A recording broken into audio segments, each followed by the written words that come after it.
Fala pessoal, tudo bem com vocês? Bora falar do Timão porque o jogo contra o Galo tem zaga reserva e a escalação com novidades. E o Atlético Mineiro, como é que chega?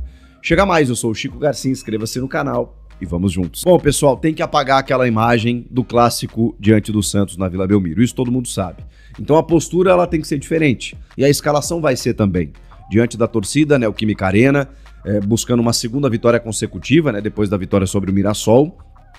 E, acima de tudo, um bom resultado para subir na tabela. Os dois times têm a mesma pontuação. Estava olhando aqui, o Corinthians é o 13º ao final da rodada, 28, agora vai começar a 29, 33 pontos. O Atlético Mineiro, 14º, 33 pontos. Mas o Galo tem um jogo a menos. O Galo vem de 2 jogos sem derrota, mas uma vitória contra o Sport, que é o lanterna da competição, dentro da Arena MRV, um 3-1, e depois o clássico contra o Cruzeiro, que terminou empatado em 1-1. Esses 2 jogos o Galo não perdeu, mas vivia até então uma instabilidade muito grande no campeonato, e a tabela mostra isso. Embora tenha um bom time, Eu vou colocar a projeção de escalação aqui para vocês terem uma ideia, e, cara, é impressionante como o Atlético está nessa condição. Tanto que o Cuca acabou deixando o time, o São Paulo chegou, emendou uns 6, 7 jogos sem conquistar uma única vitória, mas tem um confronto importante pela Copa Sul-Americana na semana que vem, na terça-feira, e esse jogo contra o Corinthians, ele já é uma emenda, Tanto que a delegação viaja para São Paulo, treina no domingo em São Paulo e embarca para Quito para encarar o Independiente Del Valle. Então, o São Paulo ele vai ter que entender que time ele vai escalar contra o Corinthians, pensando também na Sul-Americana. Não acho que ele vá de reservas. Existe uma possibilidade do Hulk ser titular, mas o Hulk não estava jogando os últimos jogos, estava sendo preservado. Então, assim, cara, a projeção do Galo ela é bem interessante aqui. Olha só. O Everson no gol, Saravia na direita, o Vitor Hugo e o Alonso, o Júnior Alonso, que voltou da data FIFA, os 2 zagueiros, e o Guilherme Arana, que os corintianos conhecem, na lateral esquerda. Meio de campo com o Alan Franco, o Fausto Vera, que também os corintianos conhecem bem. Aí você pode ter ou o Igor Gomes ou o Bernard, com o Gustavo Scarpa, o Hulk e o Rony. O Dudu ainda corre por fora. Cara, tem bons valores aqui, tá? Rony, Hulk, Scarpa, Dudu, Igor Gomes, Guilherme Arana, o goleiro Everson, são bons jogadores. Mas assim, talvez o foco esteja dividido, exatamente pensando nessa Sul-Americana, e vai entender o que está acontecendo com o Galo, Não sei se é um desgaste de alguns jogadores mais rodados ali, com, enfim, problemas financeiros, que não é exclusividade do Corinthians, atinge o Atlético Mineiro também. Enfim, o fato o Corinthians precisa vencer. E para vencer, vai ter novidades no time. Já falei aqui que a tendência no vídeo anterior, é de que o Memphis e o Garro sejam titulares, e aí o Dorival Júnior mais uma vez terá o seu trio. Teve por alguns minutos no segundo tempo do jogo contra o Santos, num contexto completamente difícil, diferente, porque tava tomando 3-0, aí tinha feito um gol ali com o Ranieri, então 3-1 correndo na subida, fica mais difícil. Agora não, a tendência é que eles comecem. Eles entraram bem, com dinâmica, acho que o Memphis não tem mais desculpa também, tem que entrar, dar conta do recado, e o Rodrigo Garro entrou até com uma intensidade de jogo, para quem estava um mês parado, interessante na Vila. Acho que, na sequência, é possível que eles sejam mais preservados, porque a gente sabe, fica um tempo parado, volta em meio de uma sequência 2, 3 jogos, para não estourar, você tem que tomar esse devido cuidado. O bom é que o Corinthians tem tempo para fazer isso, visando a Copa do Brasil lá só no final do campeonato, mas também não pode descuidar muito do Brasileirão.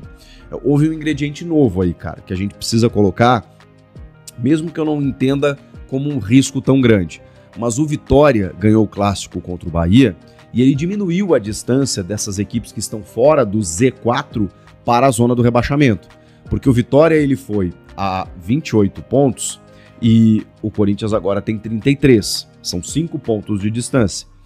O Vitória estava a muito uma pontuação maior, Tava 8 pontos de distância. Agora tá 5. E o Vitória vai pegar o Santos na segunda-feira, na Vila Belmiro. Acho difícil que ganhe, até porque o Santos está embalado, mas se ele ganhar, a distância diminui mais ainda. E acho que o Vitória tem um jogo a menos também. Deixa eu ver. Não, o Vitória já fez 28, assim como o Corinthians, tá. Mas assim, o que eu quero dizer com isso? O Z4 ele estava definido, e eu acho que ainda está.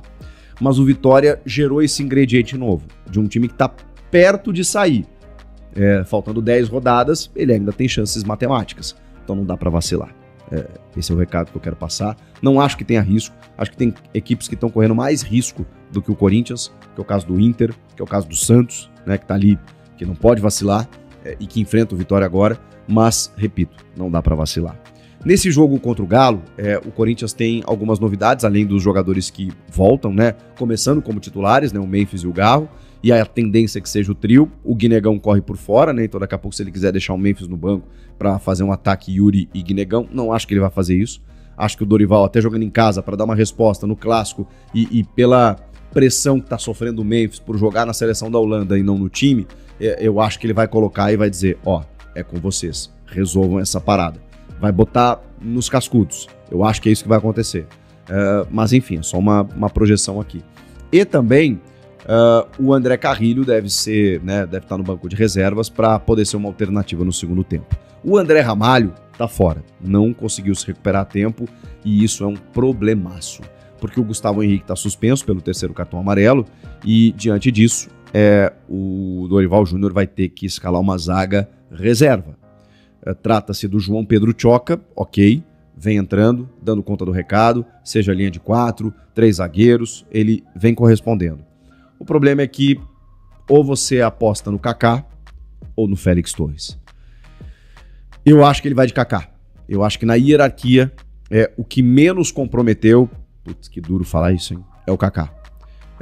Claro que ele pode usar o Angileri ou o Ranieri improvisado, mas eu não acredito que ele vai fazer isso. Acredito que ele vai fazer 2 zagueiros, tá? E baixar o Ranieri como um híbrido ali, como um terceiro zagueiro volante e povoar o meio de campo com Maicon, Bidon e Garro. É isso, né? O Ranieri sendo esse primeiro homem, baixando para terceiro zagueiro, com Maicon, Bidon e Garro, Memphis e o Yuri Alberto. Acho que esse vai ser o time do meio para frente. Mateuzinho e Bidu, que tá de volta também nas alas, e o Choca e o Kaká entre os zagueiros, com o Hugo Souza, que também retorna no gol. Esse deve ser o time do Corinthians. Repito, pode ter uma ideia de um Angileri ali, mas o Angileri joga mais numa linha de 3, né, fazendo aquele lado esquerdo. Como zagueiro, ele não testou. Ele não testou o Angileri numa linha de 4. O Ranieri, sim, baixando para terceiro zagueiro. São as possibilidades. Agora me preocupa muito. Não pelo Choca, né? Mas pelo parceiro dele. Porque o Kaká ou o Félix Torres realmente eles comprometeram demais esse ano. Mas não tem muito o que fazer. Não tem muito para onde correr. É um jogo importante, é um jogo necessário e o Corinthians precisa, acima de tudo, mudar a sua atitude. A partida diante do Santos, ela tá na retina do torcedor, como algo a não se fazer. Esse jogo contra o Galo precisa mostrar algo completamente diferente. Olha só, a BID é a empresa que está negociando os name rights da Neoquímica Arena?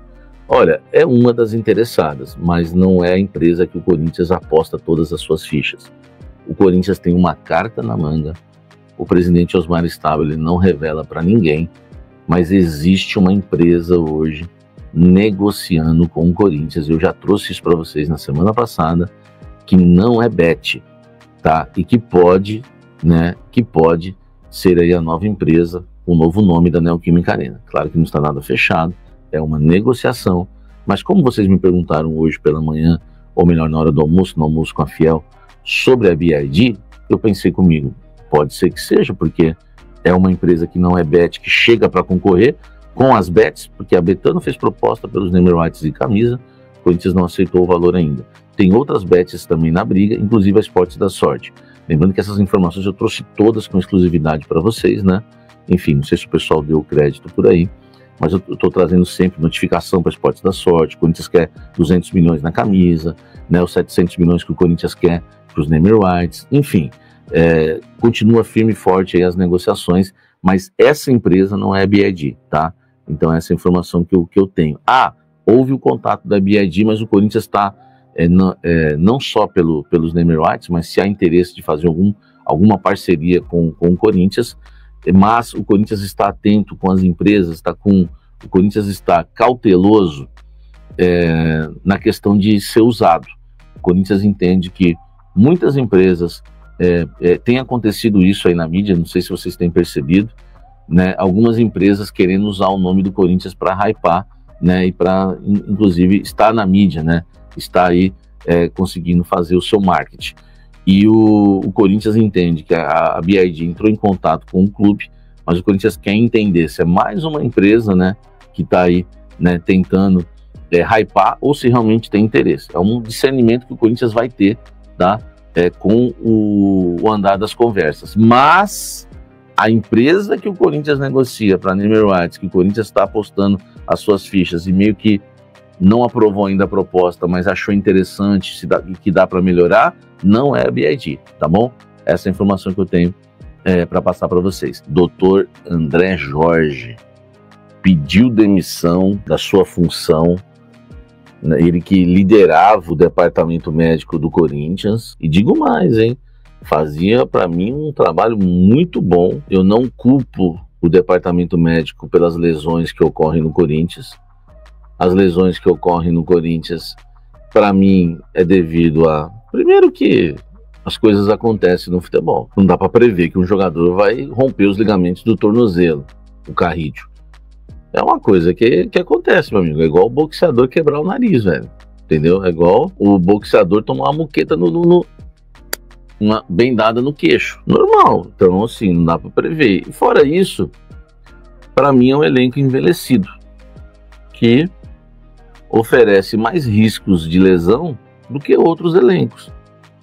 A gente tem no time do Corinthians André Ramalho, acima de 30, Gustavo Henrique, acima de 30, Anchileri, acima de 30, Carrídio, acima de 30, José Martínez, acima de 30, Romero, acima de 30, Alex Santana emprestado, acima de 30, Memphis, acima de 30. É um elenco, né, não sei se eu esqueci alguém, mas é um elenco extremamente envelhecido, com prazo de validade. É normal que esses jogadores vão se lesionar mais, vão ter mais lesões musculares, entendeu? Agora, o departamento médico do Corinthians, quando o jogador ia para lá, não morava lá, pelo contrário, saía bem antes. E o Yuri Alberto, quantas vezes o Yuri Alberto voltou antes do tempo? O Garro, o próprio Carrídio, tinha gente falando que o Carrídio ia voltar só em 2026. Olha o Carrídio já treinando e podendo voltar esse mês, inclusive. Eu gostava do trabalho do Dr. André Jorge, lamento pela saída dele, gosto, né, do Osmar Stabile, mas não entendo, inclusive, porque ele quis contratar um médico para o lugar, né, para ser chefe do departamento médico do Corinthians, já tinha um médico. Aliás, o Corinthians precisa contratar muita coisa, mas não precisava contratar médico. Então você não precisa gastar onde não tem que gastar, entendeu? É minha opinião. Vai gastar com médico? Mas você já tem um médico bom lá. Para que você vai gastar com médico? Gasta com aquilo que você não tem de bom. Minha modesta opinião. Viu o que ele falou no GE? Eu vou colocar aqui. O doutor André Jorge falou pro GE. Não sei se quer falar, você pode falar para mim também, comigo. Enquanto eu não consigo contato com o doutor André Jorge, a gente usa a entrevista, né, com a entrevista dele pro GE. Quero falar o que eu apurei. Ele deixa o Corinthians com um pedido de demissão. Por que ele pediu demissão? Por não concordar com muita coisa em relação à diretoria, por entender que o departamento médico com outros departamentos e com a diretoria não estavam alinhados, por entender que a contratação do Ricardo Gagliotti, que era o médico do São Paulo e vem para o Corinthians, é uma contratação política. Isso não é minha opinião, tá? Isso é só informação. Mas eu estou dizendo aqui que é realmente o que a gente apurou. São as insatisfações do Dr. André Jorge. Ele entende que o clube ficou meio bagunçado. O Osmar Stabile, presidente do Corinthians, contratou o médico Ricardo Gagliotti para o Corinthians para ser o chefe do departamento médico. Ele não gostou, que já tinha chefe. Imagine, se chega um novo chefe, você tem que descer de cargo. O Osmar Stabile resolveu de uma forma, num jogo de cintura, numa forma política, ele coloca o Gagliotti para ser o superintendente do departamento médico e mantém o André Jorge como chefe. Só que aí eles já não falavam, né, a mesma língua. Inclusive fez duras críticas públicas já ao presidente Osmar Stabile. Só para vocês entenderem, ele deixa o departamento médico do Corinthians por essas insatisfações, um pedido de demissão. Ele não foi demitido, ele pediu demissão, e era algo que já estava insustentável há um bom tempo. O Dr. André Jorge ainda segurou um pouco aí a onda e acabou deixando agora o departamento médico do Corinthians. É mais uma polêmica que envolve o Corinthians, o seu departamento de futebol. E agora a gente não sabe quem vai ser o novo médico do Corinthians, o novo chefe, né, do departamento médico do Corinthians, porque vai precisar, né, o Osmar Stabile repor, né, essa função, né, de liderança, né, de liderança do DM, né, porque o DM conta com os doutores Fati, né, Fati ou Faci? Fati deve ser, né, o João Marcelo Silveira de Amorim e o Ricardo Galotti, que foi contratado em São Paulo, repito, ex-médico do São Paulo Futebol Clube. Com todo respeito ao Dr. Ricardo Galotti, né, a gente quer sempre ter um bom relacionamento com todos os profissionais do clube, mas eu vi a torcida do São Paulo comemorando a saída dele. O Lucas não saía mais do DM e o Corinthians estava muito bem representado no seu departamento médico com o Dr. André Jorge, com o Dr. Eures e com o Dr. João Marcelo Silveira. Muitas vezes aqui tenho elogiado, né, o trabalho do Osmar Stabile, ser um cara que é empresário, administrador, diferente o nível dele pro Augusto e pro Duílio, mas nessa eu acho que ele mexeu numa situação que não precisava. Ele arrumou uma polêmica que não precisava e mexer no departamento médico do Corinthians, já que o Dr. André Jorge, o Dr. Eures e o Dr. Marcelo Silveira faziam, né, os três ali bem entrosados, um trabalho excelente, tá? Fala, torcedor corintiano, venho aqui trazendo mais um vídeo. Peço você que deixe o like, se inscreva no canal. Vamos falar aí a respeito dessa escalação aí. Chico trouxe aí em primeira mão e possa ser que sim o Memphis e o Garro aí comece titular. O Corinthians tem que mostrar outra postura aí contra o Atlético Mineiro, né? Acredito que vai mostrar sim. O Samir Carvalho também trouxe informações a respeito de ter concentrações aí. O Corinthians vai botar concentrações agora para os atletas e não vai fazer mais jogo mole para os atletas, né? Os atletas que tá escolhendo o jogo para jogar, então eles têm que saber que o Corinthians é muito maior do que eles e eles têm que jogar com raça e com garra, né? Então acredito que o Corinthians vai vir diferente aí para esse jogo de hoje. Queria saber qual é o seu palpite. Eu acredito que o Corinthians vai sair aí com a vitória de 1-0. Esse é o meu palpite. E vamos falar também a respeito dessa BYD aí, né? O Corinthians negocia com várias empresas. Tem uma empresa que é em sigilo de Osmar Stabile, como Samir Carvalho trouxe. Queria saber de você o que é que você pensa, o que é que você acha disso daí, dessa possível empresa vindo aí. A BYD acredito que seria uma boa opção também, caso de pagando muito, né? E vamos falar também a respeito dessa treta aí do médico, né, que pediu demissão aí e falou que o Roberto de Andrade estava com politicagem. Acredito que o Roberto de Andrade errou, teve um erro muito grave aí. Essa é a minha opinião, queria saber da sua. Deixa seu like, tamo junto, forte abraço e vai Corinthians!